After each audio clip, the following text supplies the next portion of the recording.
Identify the type of noun from the following sentences. Hema மற்றும் அருண் அதே அணியில் உள்ளனர். Hema and Arun are in the same team. அணி என்றால் டீம். அதே என்பதை சேம் என்று கூறுவார்கள். இங்குள்ள பெயர்ச்சொற்களை நாம் வகைப்படுத்த வேண்டும். முதலில் நாம் பெயர்ச்சொற்களை கண்டறியலாம்.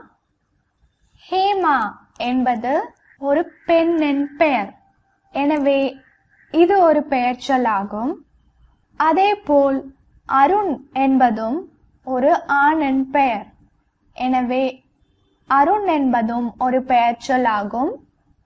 அடுத்தது அணி என்பது ஒரு பெயர்ச்சொல். இங்கு ஹேமா, அருண் இவை இரண்டும் ப்ராப்பர் நவுன், அதாவது சிறப்பு பெயர். அடுத்த சொற்றொடர் கோபால் சென்னை சென்றான். Gopal went to Chennai. இங்குள்ள பெயர்ச்சொற்களை கண்டறியலாம். கோபால் என்பது ஒரு பெயர்ச்சொல். சென்னை என்பது ஒரு பெயர்ச்சொல். சென்றான் என்பது ஒரு செயல், அது பெயர்ச்சொல் ஆகாது. கோபால் மற்றும் சென்னை இவ்விரண்டுமே ப்ராப்பர் நவுன், அதாவது சிறப்பு பெயர். ஏனென்றால் கோபால் என்பது ஒரு குறிப்பிட்ட நபரை குறிக்கிறது. அதேபோல் சென்னை என்பது ஒரு இடத்தினுடைய பெயரை குறிக்கிறது. எனவே இவ்விரண்டுமே சிறப்பு பெயர்கள் ஆகும். அடுத்த சொற்றொடர் ஒரு கிளி மரக்கிளையில் உட்கார்ந்து இருந்தது. A parrot was sitting on a tree branch. இங்குள்ள பெயர் சொற்களை கண்டறியலாம். கிளி என்பது ஒரு பெயர்ச்சொல். மரக்கிளை என்பதும் ஒரு பெயர்ச்சொல். உட்கார்ந்து இருந்தது இது ஒரு செயல். எனவே இது ஒரு பெயர்ச்சொல் ஆகாது.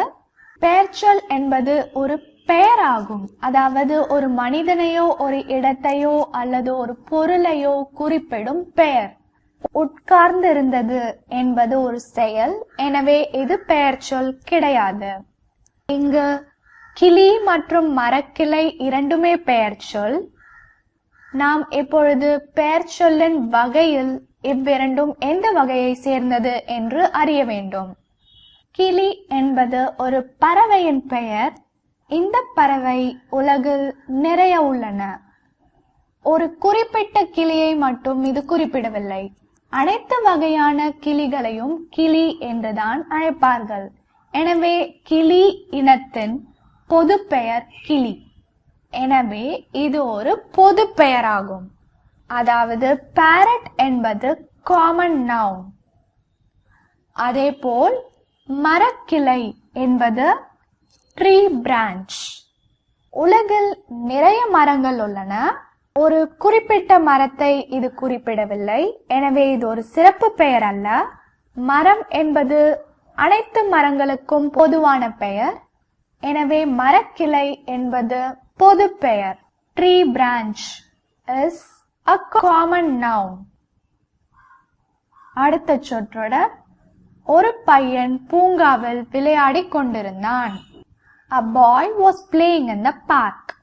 பூங்கா என்றால் பார்க். விளையாடிக் கொண்டிருந்தான் என்றால் was playing. பையன் என்பது boy. இங்குள்ள பெயர் சொற்களை கண்டறியலாம். பையன் என்பது ஒரு பெயர்ச்சொல். பூங்கா என்பதும் ஒரு பெயர்ச்சொல். விளையாடிக் கொண்டிருந்தான் என்பது ஒரு செயல். எனவே இது பெயர்ச்சொல் அல்ல. இங்கு பாய் அல்லது பையன் ஒரு பொது பெயராகும். எனவே பாய் என்பது காமன் நவுன். அதேபோல் பூங்கா என்பது பார்க், இதுவும் ஒரு பொது பெயர்தான். அப்பூங்காவின் பெயர் குறிப்பிடப்பட்டிருந்தால் அதை சிறப்பு பெயர் என்று கூறலாம். ஆனால் இங்கு பார்க் என்று பொதுவாக குறிப்பிடப்பட்டுள்ளது. எனவே இதுவும் பொது பெயர்தான், அதாவது ஆங்கிலத்தில் காமன் நவுன். அடுத்த சொற்றொடர் மீனா மகிழ்ச்சியாக ஒரு பாடல் பாடிக்கொண்டிருந்தாள். Meena was happily singing a song. இங்குள்ள சிறப்பு பெயர்கள் மீனா, மகிழ்ச்சியாக, அதாவது ஹாப்பிலி, பாடல், சாங். பாடிக்கொண்டிருந்தால் என்பது ஒரு செயல், எனவே அது சிறப்பு பெயராகாது. சிங்கிங் என்றால் பாடிக்கொண்டிருந்தால். இப்பொழுது நாம் இந்த பெயர் சொற்களை வகைப்படுத்தலாம். மீனா என்பது ஒரு பெண்ணின் பெயர். ஒரு குறிப்பிட்ட பெண்ணின் பெயர் மீனா என்பதினால் இது ஒரு சிறப்பு பெயராகும். எனவே மீனா ப்ராப்பர் நவுன். மகிழ்ச்சியாக என்பதும் ஒரு பெயர்ச்சொல். மகிழ்ச்சி என்பது ஒரு வகையான உணர்வு, எனவே இது ஒரு பண்பு பெயராகும். எனவே ஹாப்பிலி என்பது அப்ஸ்ட்ராக்ட் நவுன். அடுத்த பெயர்ச்சொல் பாடல். பாடல் என்பது ஒரு பாட்டை குறிக்கிறது, அதாவது ஆங்கிலத்தில் சாங். பல பாடல்கள் உள்ளன, அவை அனைத்தையும் சாங் என்று பொதுவாக குறிப்பிடுகையால் பாடல் என்பது ஒரு பொது பெயராகும். எனவே சாங் என்பது காமன் நவுன்.